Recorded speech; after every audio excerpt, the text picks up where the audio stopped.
जय श्री राम, जय बजरंगबली। हनुमान जी आप सभी के जीवन में अपना आशीर्वाद बनाए रखें और आप सभी की मनोकामना ज़रूर पूर्ण हो। मैं बीना स्वागत करती हूँ आप सभी का मेरे चैनल स्पिरिचुअल बीना में। कैसे हैं आप सभी? मैं हनुमान जी से जुड़े हुए, राम नाम लेखन से जुड़े हुए, हनुमान चालीसा से जुड़े हुए कई अनुभव शेयर करती हूँ आप सभी के साथ।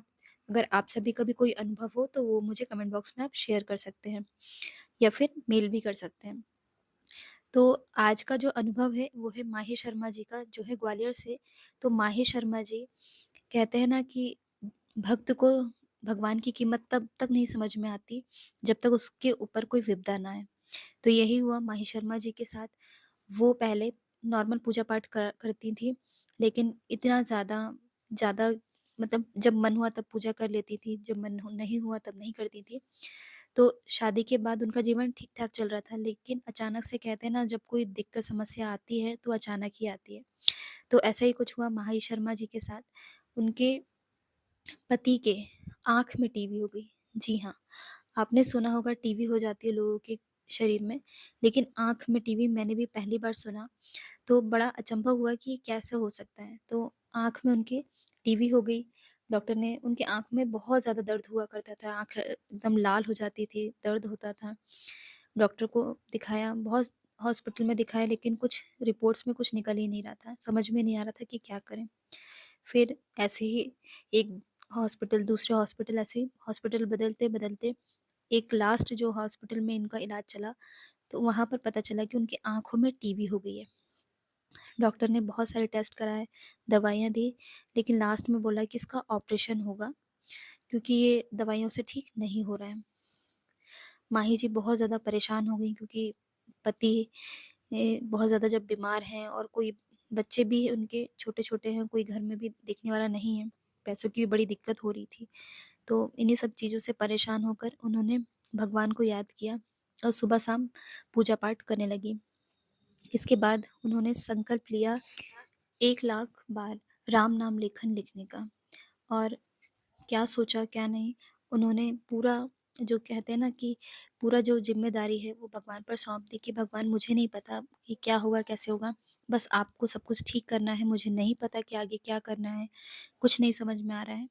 मैं आज से 1 लाख बार नाम लेखन लिखकर आपको समर्पित करूँगी, लेकिन आपको मेरे पति की ये बीमारी ठीक करनी है, उनकी आँखों का जो ऑपरेशन होना है वो ठीक करना है, ऑपरेशन होने से रोकना है, और मुझे नहीं पता कि आप ये कैसे करेंगे।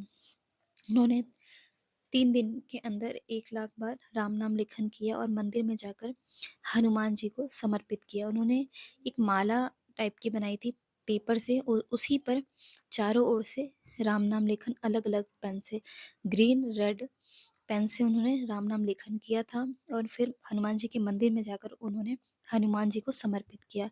तो कहते हैं ना, जब आप भगवान को सच्चे दिल से कुछ देते हो तो भगवान भी खाली हाथ आपको नहीं भेजता है। तब भगवान ने जो भी सोचा हो कि शायद इसने बहुत मेहनत की है, तो इसे इसके परिणाम देने ही होंगे या इनकी मनोकामना पूर्ण करनी ही होगी, तब ईश्वर ने उनकी मनोकामना पूर्ण की और उनके पति की आँख ठीक हो गई। और अब जो उनकी आँखों में टीबी थी, डॉक्टर ने टेस्ट किया, ऑपरेशन होना था, लेकिन टेस्ट किया तो उन्होंने कहा कि क्या हुआ, कैसे हुआ नहीं पता, लेकिन आपके पति की जो हालत है वो ठीक है और आँखों में भी बहुत ज़्यादा फ़र्क नज़र आ रहा है। अब ये ठीक है, इन्हें ऑपरेशन से नहीं करना पड़ेगा ठीक, अब ये दवाइयों से ही ठीक हो जाएँगी। उनकी आँखों में बहुत ज़्यादा आँसू आने लगे, रोने लगी। उन्हें समझ में आ चुका था कि ये जो चमत्कार, ये हनुमान जी का ही चमत्कार है, और वो वापस जाकर मंदिर गई और हनुमान जी के चरणों में गिर गई और बहुत रोईं। कहा कि भगवान, आप ईश्वर, आप सुनते हैं, लेकिन मुझे नहीं पता था इतनी जल्दी मेरी बात सुन लेंगे। आपकी वज़ह से मेरे पति अब ठीक हैं और उनका ऑपरेशन भी रुक गया है, अब वो ठीक हैं। इसी तरह कृपा हम सब पर बनाए रखना। और राम नाम लेखन का उन्होंने संकल्प लिया। अब वो दिन-रात, यानी सुबह-शाम जब भी उन्हें समय मिलता है, नहा धोकर वो राम नाम लेखन ज़रूर करती हैं, और हर मंगलवार को मंदिर जाती हैं और हनुमान चालीसा का संकल्प लेकर हनुमान चालीसा पाठ भी ज़रूर करती हैं। तो ईश्वर उनकी जीवन में खुशियाँ बनाए रखें। जय श्री राम, जय बजरंगबली।